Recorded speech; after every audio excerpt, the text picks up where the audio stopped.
Hello student, मैं professor Gautam Pal आज आपके साथ एक बहुत important test D'Alembert ratio test के साथ आपके सामने प्रेजेंट हुआ हूं।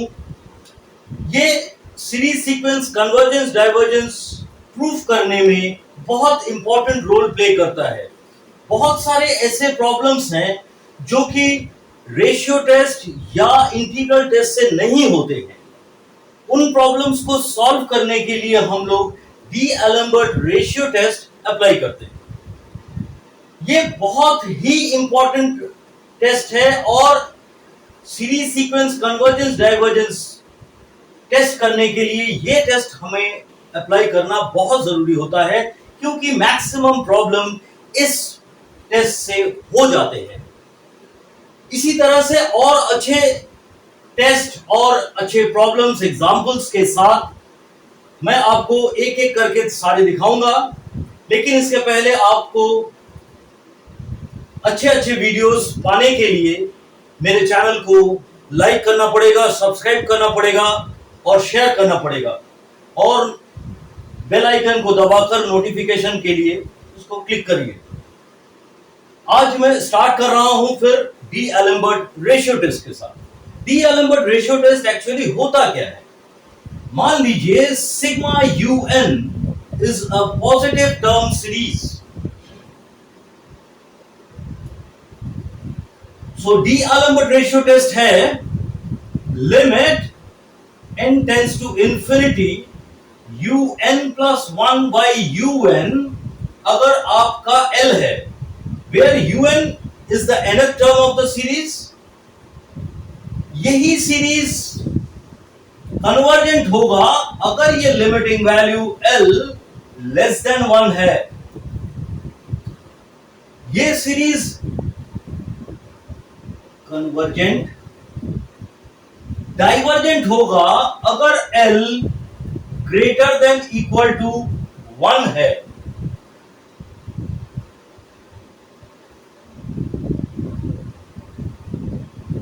और अगर L इज इक्वल टू 1 आता है तो टेस्ट फेल हो जाता है। तो L इज इक्वल टू 1 के लिए जो सीरीज बनेगा उसको फिर हम लोग दूसरा टेस्ट अप्लाई करके ट्राई करेंगे वो सीरीज कन्वर्जेंट है या डाइवर्जेंट है। एक बड़ा इंपॉर्टेंट अच्छा एग्जांपल हम आपके साथ डिस्कस करते हैं।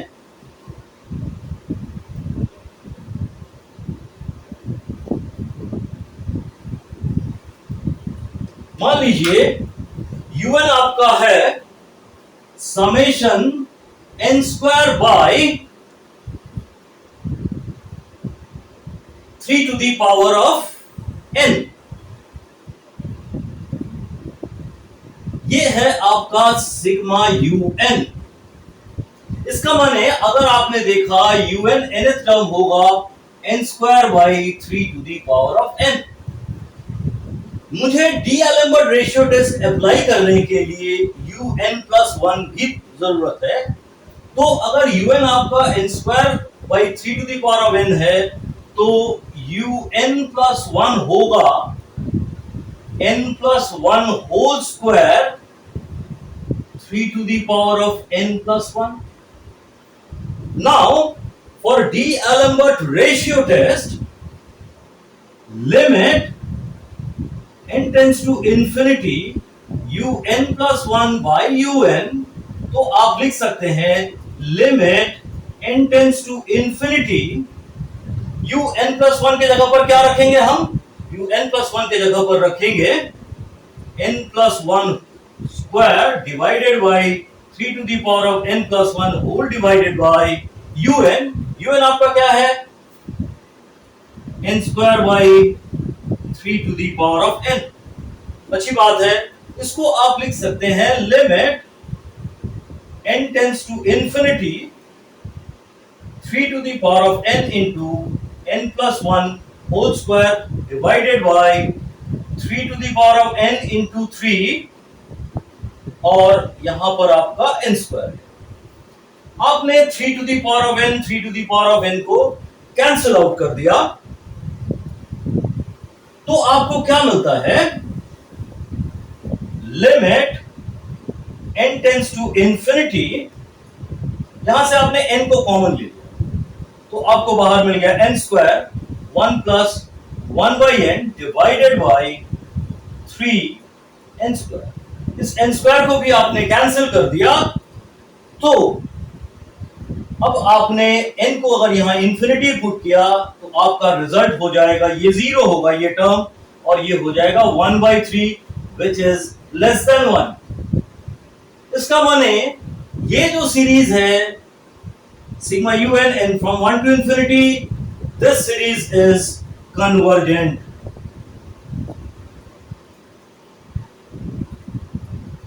ठीक है, ठीक है स्टूडेंट। अगर सीरीज आपका limiting value u n plus 1 by u n अगर एक से कम होता है तो सीरीज आपका कन्वर्जेंट होता है। यहां पर हमको लिमिट एक से कम मिला है, 1/3 एक से कम है, इसलिए ये सीरीज मेरा कन्वर्जेंट है। एक और एग्जांपल मैं आपके साथ डिस्कस करता हूं, वो है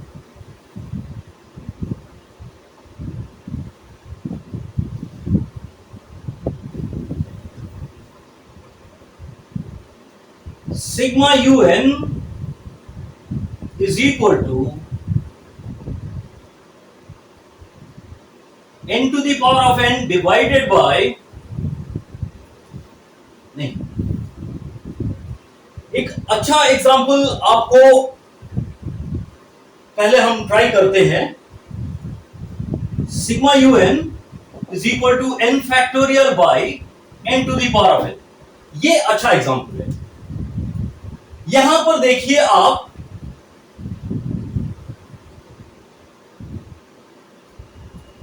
un आपका है n factorial by n to the power n plus 1। तो डी-एलेम्बर्ट रेशियो टेस्ट अप्लाई करने के लिए आपको un प्लस 1 की भी जरूरत पड़ेगी। un अगर आपका n factorial by n to the power n plus 1 है, तो un प्लस 1 होगा n plus 1 factorial by n plus 1 whole to the power of, ये n प्लस 1 नहीं है, दिस इज n है, n प्लस 1। ठीक, अभी for D'Alembert ratio test, for D'Alembert ratio test, limit n tends to infinity un plus 1 by un, तो आपको यहां पर क्या मिलता है, limit n tends to infinity, आपका un प्लस 1 यहां से मिलेगा n plus 1 factorial by n plus 1 to the power n plus 1 divided by n factorial by n plus by n to the power of n लिख सकते। इस चीज को मैं लिख सकता हूं, limit n tends to infinity n plus 1 factorial into n to the power of n divided by n plus 1 whole to the power n plus 1 into n factorial। इस चीज को आप लिख सकते हैं, limit n tends to infinity, यहां पर n plus 1 है into n to the power of n, और ये जो टर्म है n प्लस 1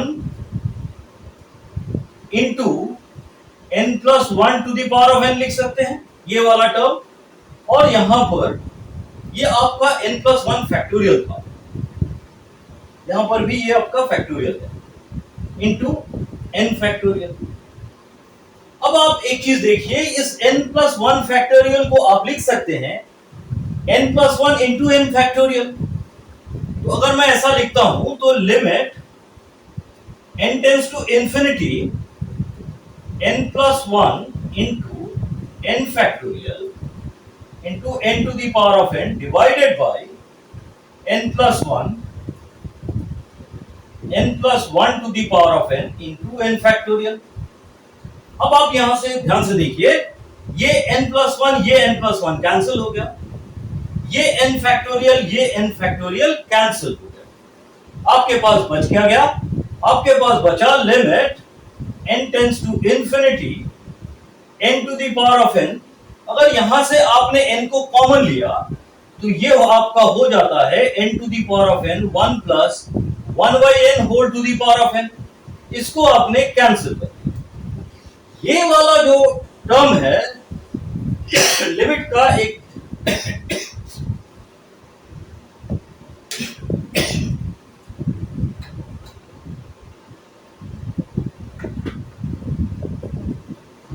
इंपॉर्टेंट रिजल्ट है 1 plus 1/n to the power of n। इसको आप e लिख सकते हैं। अगर आप इसको e लिख सकते हैं तो आपका रिजल्ट क्या होता है? बड़े ध्यान से देखिए, आपका रिजल्ट होता है 1/e, क्योंकि आपके पास रिजल्ट है limit n tends to infinity 1 plus 1/n whole to the power of n is e। मुझे मालूम है कि e का वैल्यू 2 से लेके 3 के बीच में होता है, e to the power of 1 का वैल्यू। सो 1/e का वैल्यू हमेशा 1 से कम होगा।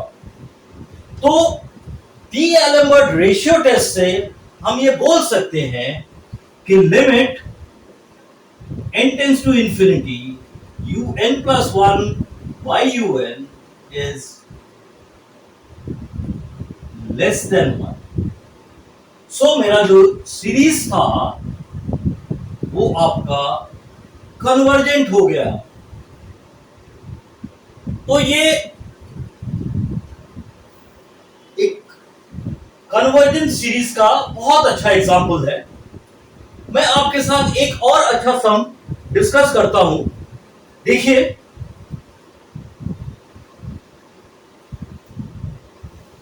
होप आप इस प्रॉब्लम को अच्छी तरह से समझ गए होंगे। एक और एग्जांपल मैं आपके साथ डिस्कस करता हूं। देखिए, वो बहुत अच्छा एग्जांपल है। मान लीजिए मैंने लिखा 1/2 इंटू √1, एक सीरीज है, plus x² by 3 into 2 √2 plus x to the power 4 into 3 √3। इसी तरह से चलते चलते आपका nth टर्म होगा x to the power 2n-2। क्यों? देखिए, थर्ड टर्म में आपका क्या है? x to the power 4। अगर यहां आप n is equal to 3 put करते हैं तो 3 2 is 6 -2 is 4। तो ये वाला टर्म क्या होगा? थर्ड टर्म में आपको यहां 4 दिख रहा है, इसका माने ये आपका होगा n+1, और थर्ड टर्म में आपका 3 दिख रहा है, तो इसको आप √n लिख सकते हैं। ये आपका एक सिग्मा un है, n from 1। मुझे इस सीरीज के कन्वर्जेंस और डाइवर्जेंस को देखना है। ये किस पॉइंट पर x के किस वैल्यू के लिए ये कन्वर्जेंट होता है, x के किस वैल्यू के लिए ये डाइवर्जेंट होता है। मुझे यहां पर बहुत साफ दिख रहा है, मेरा un है x to the power 2n-2 by n+1 into √n।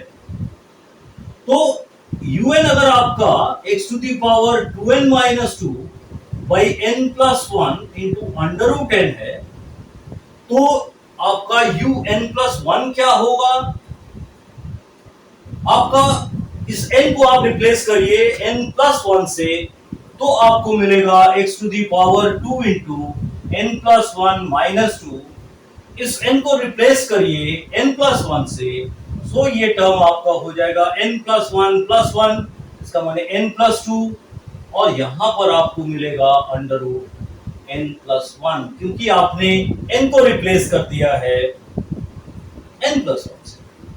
तो फाइनली आपका un+1 हो गया x⁴2n whole divided by n+2 into n+1।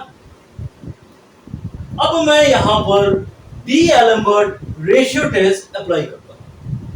D-Alembert ratio test बताता है limit n tends to infinity un+1/un, अगर इसका लिमिटिंग वैल्यू 1 से कम आता है तो कन्वर्जेंट होगा, इसका लिमिटिंग वैल्यू 1 से ज्यादा आता है तो डाइवर्जेंट होगा, और एक लिमिटिंग वैल्यू अगर 1 आता है तो टेस्ट फेल करेगा।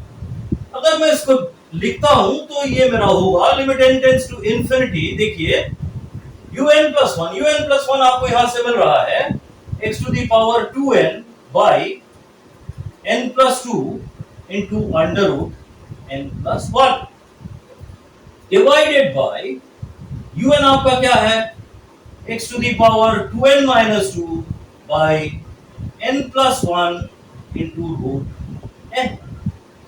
इसी चीज को लिखा जा सकता है limit n tends to infinity n+1 √n,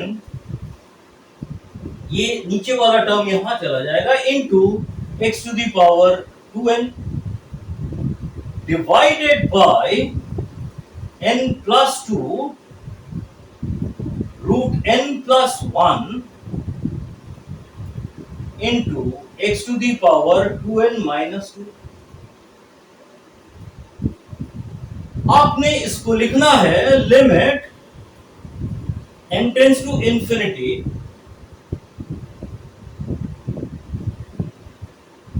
यहां से आप n कॉमन ले लीजिए, यहां √n है तो आपके पास होगा n⁴3/2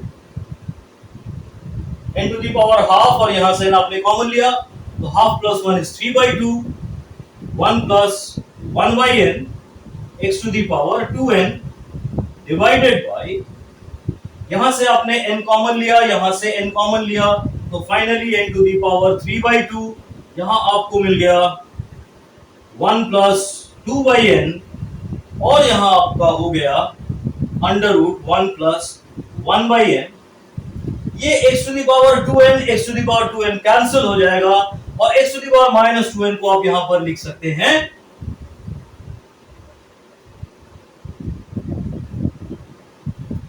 x⁴2n था, यहां पर आपका x⁴2n है, और यहां पर आपने x² लिख दिया, ये -2 को ऊपर ट्रांसफर किया, ये टर्म कैंसिल, ये टर्म कैंसिल। अगर आप n को इंफिनिटी अप्लाई करते हैं तो ये टर्म आपका 0 होता है, ये टर्म आपका 0 होता है, ये टर्म 0 होता है, तो लिमिटिंग वैल्यू आपको मिलता है x²। तो डी-एलेम्बर्ट रेशियो टेस्ट अप्लाई करने के बाद आपका लिमिटिंग वैल्यू हो गया x²। अगर आपने x² को <1 लिखा तो कन्वर्जेंट होगा, x² को <1 लिया तो आपका डाइवर्जेंट होगा, और x² = 1 के लिए टेस्ट फेल हो जाएगा। अब मुझे x = 1 के लिए सीरीज कन्वर्जेंट होगा या डाइवर्जेंट होगा, ये टेस्ट करना है। देखते हैं, अगर आपने x = 1 पुट किया तो आपका un क्या मिल गया, यहां से देखते हैं हम लोग।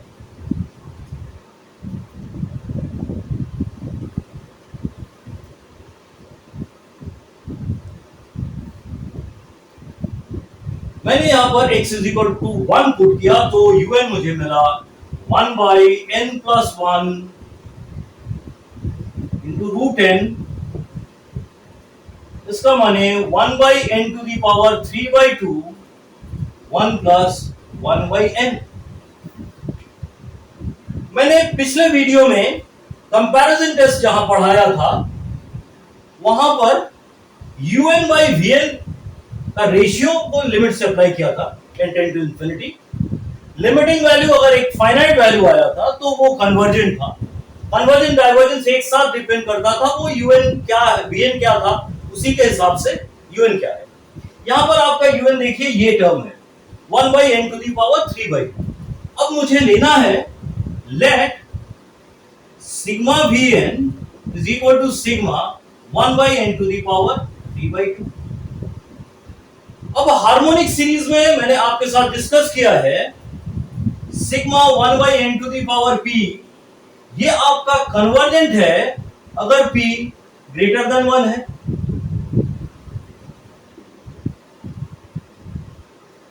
अगर p 1 से कम है लेस देन 1 तो डाइवर्जेंट है, और p 1 पर भी ये डाइवर्जेंट। तो अगर मैं कंपैरिजन टेस्ट अप्लाई करता हूं